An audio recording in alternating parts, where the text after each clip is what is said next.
Salut les petits, ici vous êtes dans mon garage. Il n'y a pas grand monde qui rentre dans mon garage, hein. Moi je vous le dis. Et je vais vous faire une petite vidéo avec plein de petites astuces mélangées sur plein de petits sujets. On va voir comment gérer les doubles ardillons des flèches. On va voir comment couper les sandos. On va revoir la ligature et la modification des kits que j'ai fait suite à vos demandes. On va voir l'entretien un peu des moulinets des crosses. On va voir comment on gère l'hivernage des combinaisons et comment on les nettoie. Voilà, plein de petites astuces. En fait, j'ai regroupé toutes ces astuces dans cette vidéo parce que c'est ce que vous m'avez demandé au fur et à mesure du confinement. Vous avez remarqué d'ailleurs que j'ai repris un peu ma taille de guêpe. Hein, je fais carottes râpées et radis non-stop hein, parce que j'avais pris 7 kilos. Hein. Là, c'est bon, il ne me reste plus que 3 à perdre. Ouh, on va y arriver, on va être prêt. Allez, un petit point. Aujourd'hui, on est le 11. Vous ne pouvez toujours pas vous mettre à l'eau, sauf si vous avez un bateau que vous pouvez sortir depuis le port et pêcher au-delà de la bande des 300 mètres, sauf pour les mairies qui auront fait la demande auprès du préfet pour ouvrir leur bande de 300 mètres. D'accord? C'est clair? Et suivez l'actualité, notamment sur le guide du chasseur sous-marin. Vous verrez, c'est très bien expliqué, on vous tiendra au courant régulièrement. Allez, bonne vidéo des astuces de Steph. La première des choses, c'est la gestion des doubles ardillons. Systématiquement, quand on va dans l'eau, on se retrouve avec un ardillon qui penche. Et ça, c'est pas très agréable. Alors, beaucoup de gens mettent des joints toriques. Une astuce à la Steph, moi, j'utilise pas des joints toriques. Vous allez rigoler. Hein. J'utilise des anneaux dentaires. Alors, vous achetez ça en pharmacie. En fait, c'est ce qu'on met aux enfants pour les appareils dentaires. Voilà. On met ça pour les appareils dentaires. Vous voyez, c'est un petit élastique. Et il a le pouvoir de s'étendre énormément. Et donc, c'est un gros avantage. C'est qu'en mettant ça, ben, c'est très facile à mettre. Vous l'attrapez et vous pouvez les tirer facilement.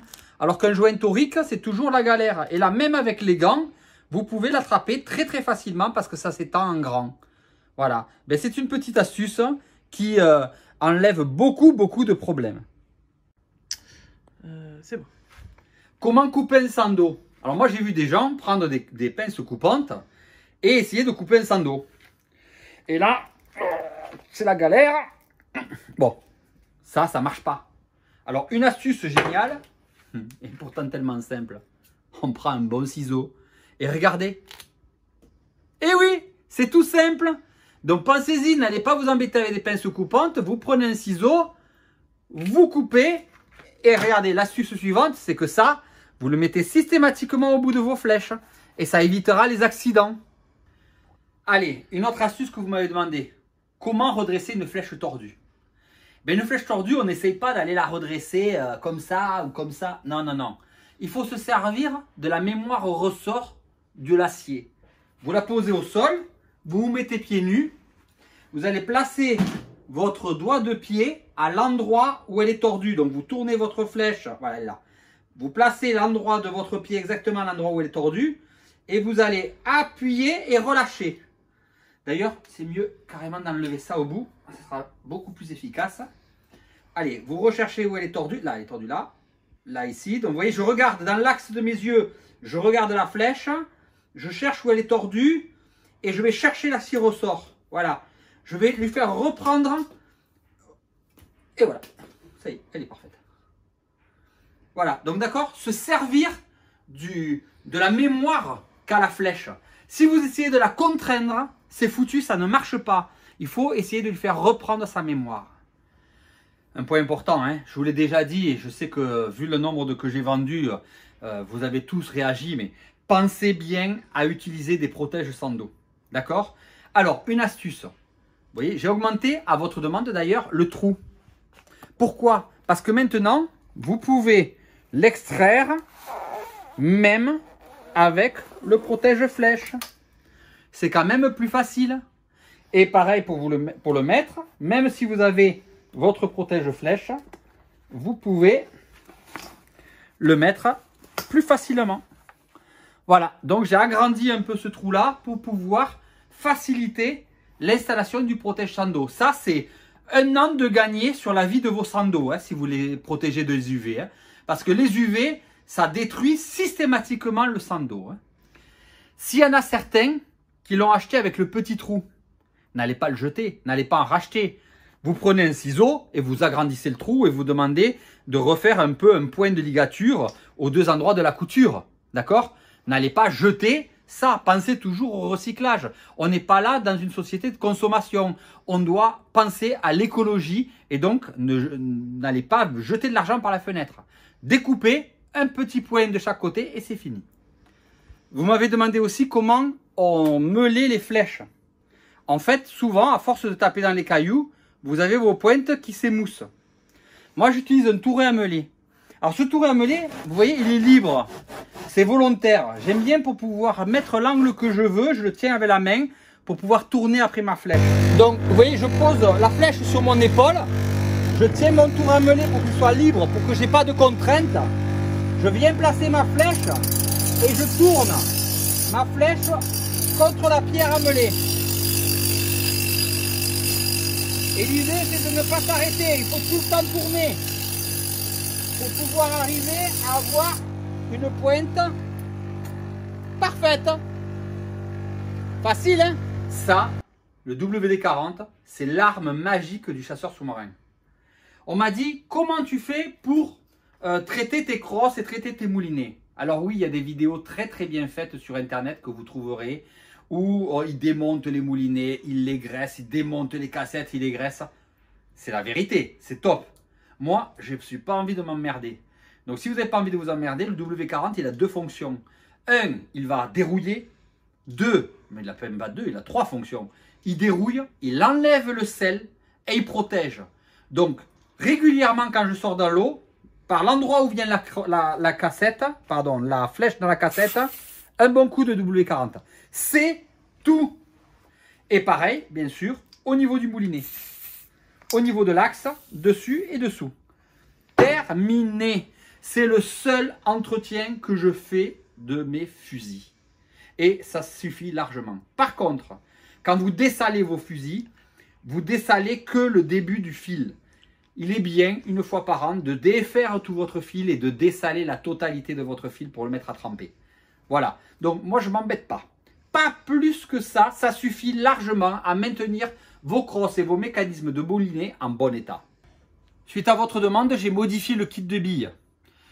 J'ai eu énormément de remarques sur Internet comme quoi le fil noir n'était pas assez long. J'ai donc doublé la distance de fil. D'accord? Et je vais vous montrer une astuce très importante.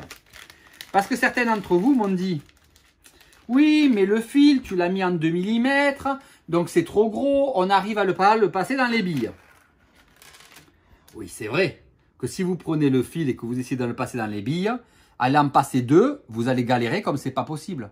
Il y a une astuce simple pour ça, très très simple, regardez. Je plie mon fil en deux. Je le mords. Vous voyez? Et là, regardez, il passe tout seul dans la bille. Vous voyez que c'est simple de faire à la boucle? Vous galériez comme c'est pas permis, alors qu'il n'y a pas besoin de galère. Il suffit d'être malin. D'accord? Ensuite, qu'est-ce qu'on fait? On coupe. De là, on détermine la bonne longueur. On fait le double nœud. Et vous m'avez posé l'autre question. Oui, mais quand on a fait le nœud, souvent, c'est compliqué pour pouvoir le mettre dans le sando. Alors, je vais vous l'expliquer. Donc, certains d'entre vous m'ont dit, oui, mais tu comprends, quand on a mis ça comme ça, ça fait des bourres et on n'arrive pas à le rentrer à l'intérieur. Eh, réfléchissez un peu, les gars. Allez, un briquet. Et tout simplement, on va lier le dynéma au nœud.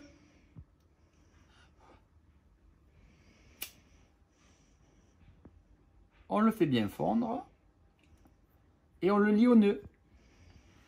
Et voilà, on n'a plus qu'une boule. Certains d'entre vous m'ont dit, oui, mais alors à quoi elle sert la boule vu qu'elle est plus petite que le diamètre du nœud de fil? Oui, c'est vrai. Mais le fil, ça s'écrase. La boule en plastique, ça s'écrase pas. Donc la boule du fil sortira alors que la boule en plastique ne sortira pas. Alors, je ne suis pas là pour faire de la pub, hein, mais le meilleur shampoing pour enfiler vos combinaisons et ne pas vous faire d'allergie, c'est le Sanex 0. Pas de parfum, pas de colorant, pas de parabènes et tout ça. Et au moins, vous ne faites pas d'allergie avec. Ensuite, pour rincer vos combinaisons, il faut les mettre à tremper. Donc moi j'ai un bac en inox dans lequel je mets ma combinaison et là je vais la faire tremper pour la dessaler complètement. Et vous allez voir que quand elle va se nettoyer, il va y avoir des rejets de sel et du sel qui va être en surface. Il ne faut pas hésiter à les laisser tremper régulièrement et à bien nettoyer l'intérieur pour pouvoir enlever les grains de sable parce que c'est irritant pour la peau. Donc, ça c'est important de le faire à chaque sortie. Quand vous devez hiverner vos combinaisons parce que vous n'allez pas chasser. Souvent, on a tendance à laisser les combinaisons posées comme ça et elles se collent. Le néoprène se colle. C'est une matière qui est commune hein, et c'est un dérivé pétrolier et minéral. Donc, elles se collent entre elles. Donc, l'astuce, c'est d'abord de la faire sécher intérieur-extérieur. Et quand elle est parfaitement bien sèche, vous allez acheter du talc. D'accord, du talc de Venise par exemple, et vous talquez votre combinaison. Alors c'est un peu dégueulasse, mais c'est radical. Ça évitera que votre combinaison ne colle entre elles. Donc vous devez bien étaler votre talc partout sur la combinaison, la cagoule, tout partout. Et elle ne collera jamais comme ça. Vous pensez bien à faire l'autre côté.